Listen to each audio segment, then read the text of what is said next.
남북이 적십자 회담을 통해서 8.15를 계기로 한 이산가족 상봉 행사를 8월 20일부터 26일까지 금강산 면회소에서 개최하기로 합의했습니다. 이에 따라 2015년 10월 이후 약 2년 10개월 만에 이산가족 상봉이 이뤄지게 됐습니다. 통일부 남북회담본부 연결해서 자세한 소식 알아보겠습니다. 김혜영 기자.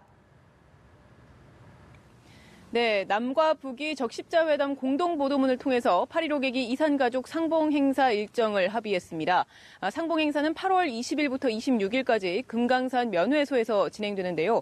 상봉 대상은 남과 북이 각각 100명씩 모두 200명이 참여하는 것으로 합의가 됐습니다. 거동이 불편한 상봉자에 한해서 가족 1명을 동반할 수 있도록 했는데요.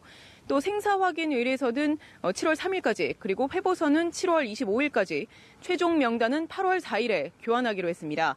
또 우리 측은 행사 관계자 그리고 통신 관계자 등으로 구성된 선발대를 상봉이 시작되기 5일 전에 금강산에 파견해서 사전 준비를 하기로 했습니다.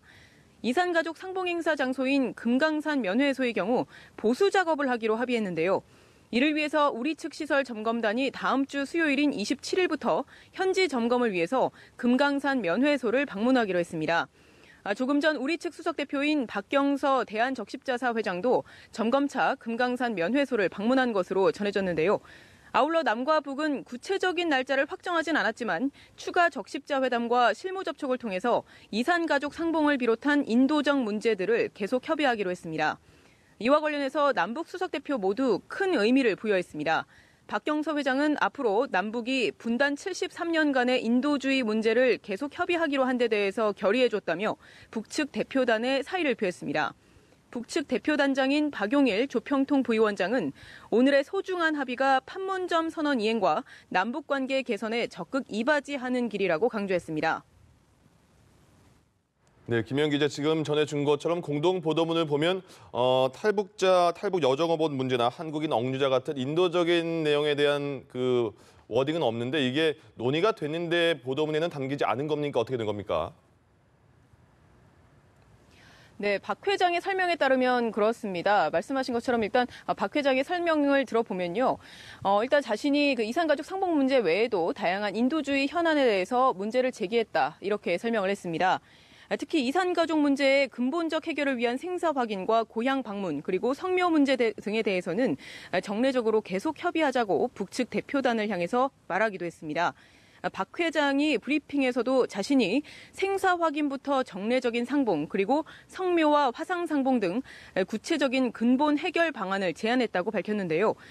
북측은 이에 대해서 아주 진지하게 생각하는 반응이었다면서 앞으로 서로 만나서 협의하기로 했음을 시사했습니다.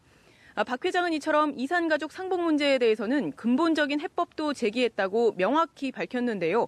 그 외에 한국인 억류자 문제 그리고 탈북 여종업원 문제에 대해서는 협의 여부에 대해서 확답을 하지 않았습니다.